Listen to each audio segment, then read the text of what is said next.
Coucou, alors aujourd'hui on se retrouve pour une nouvelle vidéo, donc c'est une carte en iris folding. Donc au niveau du matériel, on va avoir besoin donc du matériel usuel, une paire de ciseaux, une équerre, une règle. On va avoir également besoin d'un papier calque, donc qui peut déjà avoir été utilisé, il faut juste une petite partie.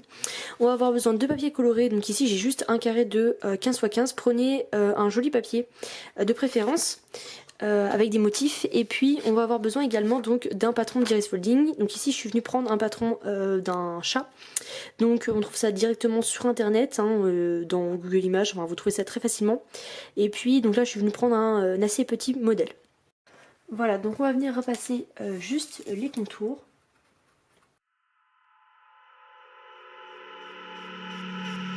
On va venir découper le fond de la carte. Donc c'est une carte qui va faire donc 20 cm de longueur. Elle fait aussi également donc 10 cm de côté.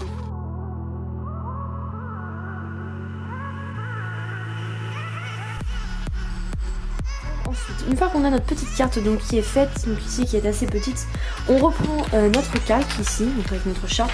Et il faut que ce soit l'inverse en fait de votre patron. Vous voyez que mon patron, le chat a la tête tournée vers la droite, donc il faut que je le fasse tourner vers la gauche.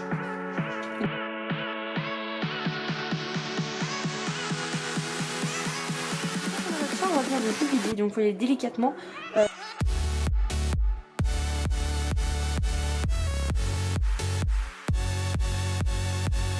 Une fois qu'on a évidé, donc on fait attention parce que c'est assez délicat puisque j'ai choisi de faire une petite carte, donc on est presque sur les doigts. On va retourner en fait notre carte, donc on a l'intérieur, et c'est là que notre patron entre en piste. Donc on fait attention au scalpel. On a notre patron. On va venir en fait scotcher la carte. Ensuite, voilà comme ceci. On va venir découper donc des petites bandes de papier donc dans notre papier coloré, donc celui que vous avez choisi. Vous pouvez prendre plusieurs couleurs. Moi j'ai choisi d'en prendre qu'une puisqu'on avait que d'un petit chat en fait. Les bandes elles vont être à peu près de la même taille. Donc au niveau de la longueur, vous voyez, vous regardez en fait sur votre dessin, ça dépassera pas, faites 4 cm. 4 cm c'est bien. Et au niveau de la largeur, 1 cm c'est bien aussi.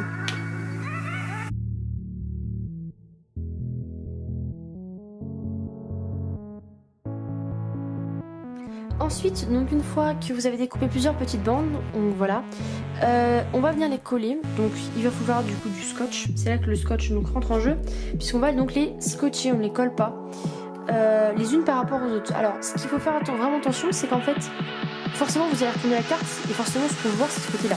Donc on va mettre les bandes à l'envers.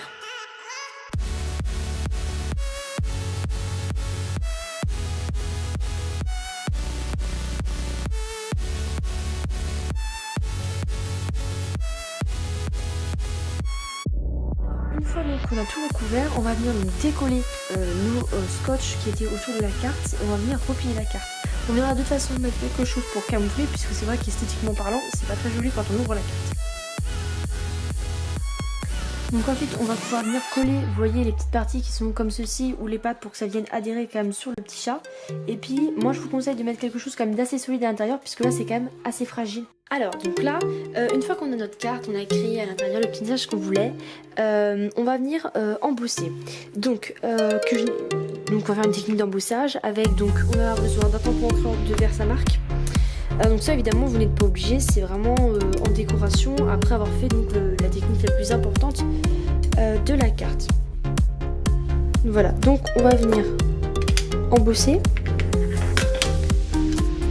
On a notre tampon, notre poudre à embosser, on va se mettre après dans une boîte pour pouvoir récupérer l'excédent. Et on vient chauffer après au pistolet chauffant.